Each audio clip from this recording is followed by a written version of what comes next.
Here's a very common assumption that most new real estate agents make. I used to think that if you are a seller, you know that in California, seller pays for all commissions. They pay for the buyer side and their side. Not all sellers know.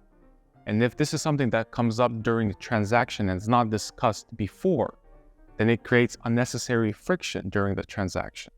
You assume that they know, and then during time when they're reviewing all the paperwork and they're seeing a significant amount being deducted from their proceeds on the paperwork, then they say, hey, why am I paying both sides of the commission? Well, that's just the way it really is. That's how it is in this state.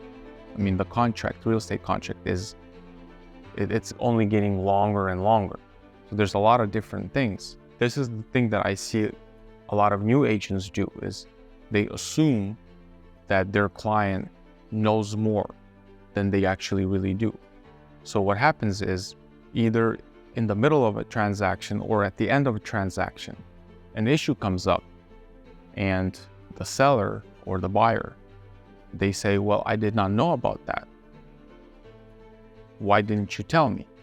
It causes the seller to think that they have been cheated. So therefore, they're not going to recommend you to their friends and family. And this is the thing that we are constantly working on, a list of expectations and a list of things that we used to assume that people know, but not everyone knows.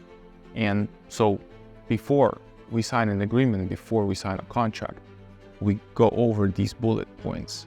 Hey, seller, hey, buyer, I just want to make sure that you understand that this is how it's done, that this is what's going to be expected of you.